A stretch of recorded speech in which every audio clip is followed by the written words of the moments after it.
Home ministry থেকে সুস্পষ্ট একটা অর্ডার এসছে যে যারা এখন আমরা নির্বাচনের মোডে, নির্বাচনের এই তফসিল ঘোষণার পরে কোনো ধরনের কোনো এই দাবি দেওয়া আন্দোলন নিয়ে কোনো ধরনের এই রাস্তা বন্ধ করে অন্যায় এবং ইলিগাল এবং আনলফুল যারা দাবি দেওয়া নিয়ে রাস্তায় নামবেন, এই পুরো বিষয়টা খুব কঠোর হস্তে দমন করা হবে। আমরা পুরো জাতি একটা ভালো ইলেকশনের জন্য ওয়েট করছে এবং সেটার জন্য আমরা প্রস্তুতি নিচ্ছি। আমরা দেখছি যে কেউ আসলে অনেক গ্রুপই তারা ওয়েট করতে চাচ্ছেন না, তারা অনেক বেশি এবং অনেক ক্ষেত্রে অপ্রয়োজনীয় বিষয় নিয়েও তারা অনেক ধরনের আন্দোলন করার চেষ্টা করছেন। তো সেই বিষয়ে স্পষ্ট হোম মিনিস্ট্রি থেকে আপনারা জানেন পরশুদিন স্পষ্টভাবে বলা হয়েছে যে এই বিষয়টা কঠোর হস্তে দমন করা হবে। আমাদের জানা মতে এমন কোনো ডিসিশন এবং ল নেওয়া হবে না, ল অ্যাপ্রুভ করা হবে না যেটা ইলেকশনকে অ্যাফেক্ট করে, বাট অন্য যে কোনো ল তারা নিতে পারে। Low, decision, day to work, day to day কাজ, বড় ডিসিশন, ছোট ডিসিশন, যে কোনো কাজ করতে পারবেন। শুধুমাত্র স্পেসিফিক কিছু ল আছে আপনি জানেন বা ডিসিশন যেটা ইলেকশন প্রক্রিয়াকে এফেক্ট করে। তফসিল ঘোষণার পরিপ্রেক্ষিতে আইন শৃঙ্খলা পরিস্থিতি নিয়ে আজকে আলোচনা হয়েছে। সচিবালয়ের যে কালকে যে অনাকাঙ্ক্ষিত ঘটনা ঘটলো সেগুলো নিয়ে কথা হয়েছে। আর আরেকটা বিষয় সেটা হচ্ছে যে বাংলাদেশে আপনি জানেন আমরা এই অনলাইন এবং এআই আসার পরে জালিয়াতি বেড়ে গেছে অনেক, মানে এটা একটা জালিয়াতির সমুদ্র বলা যাবে, মানে এত স্কেলে জালিয়াতি হচ্ছে। এর ফলে যেটা হচ্ছে যে বাংলাদেশের সুনাম খুবই নষ্ট হচ্ছে বিভিন্ন দেশে। আমাদের দেশের একটা বড় জালিয়াত চক্র অনেক মানুষকে ঠকাচ্ছেন, ঠকিয়ে দেখা যাচ্ছে তারা ভিসাও জালিয়াতি করছে।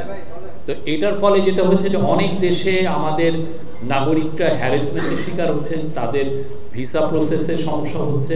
তো এইটাকে জালিয়াতকে কিভাবে, জালিয়াত চক্রকে বা জালিয়াতকে কিভাবে রোধ করা যায় সে বিষয়ে আজকে চিফ অ্যাডভাইজার সুস্পষ্ট নির্দেশ দিয়েছেন যে যাতে এটার উপরে একটা সেপারেট ল করা হয়।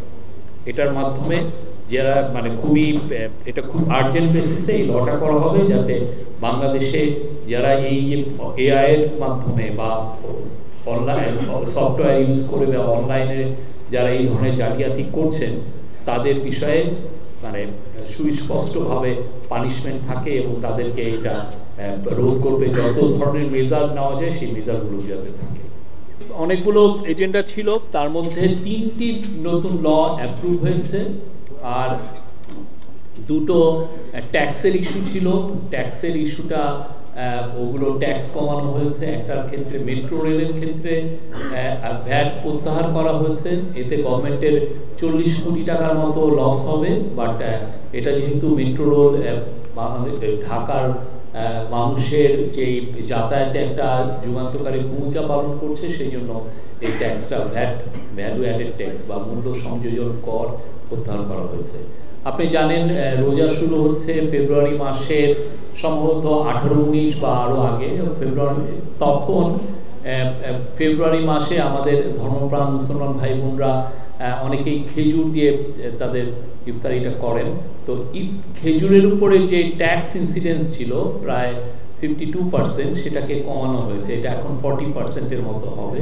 মানে মূলত যেটা হয়েছে যে সেখানে খেজুরের একটা কাস্টমস ডিউটি ছিল 25%, সেটা কমানো হয়েছে। এই দুইটা ছিল ট্যাক্সের ইস্যু। আর 3টা ল ছিল। 3টা লর মধ্যে একটা হচ্ছে যে বাণিজ্যিক আদালত অধ্যাদেশ 2025-এর খসড়া চূড়ান্ত অনুমোদন হয়েছে।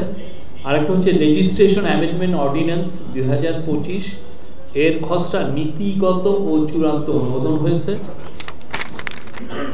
এবং আইনগত সহায়তা প্রদান এটার 2য় সংশোধন অধ্যাদেশ 2025-এর খসড়া অনুমোদন হয়েছে। 3টি লই খুবই ইম্পর্টেন্ট, বিশেষ করে বাণিজ্যিক আদালতের যে লটা এটা খুবই ইম্পর্টেন্ট বাংলাদেশে। এটা আমাদের এলটিসি গ্র্যাজুয়েশনের ক্ষেত্রে খুবই প্রয়োজন হবে।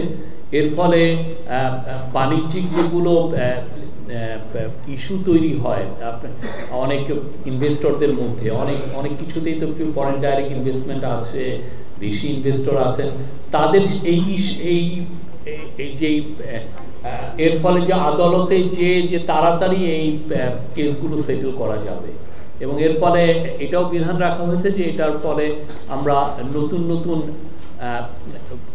সরকার প্রয়োজন মনে করলে বাণিজ্যিক আদালত গঠন করতে পারেন আলাদা, সেটা ডিস্ট্রিক্ট পর্যায়ে গঠন করতে পারেন।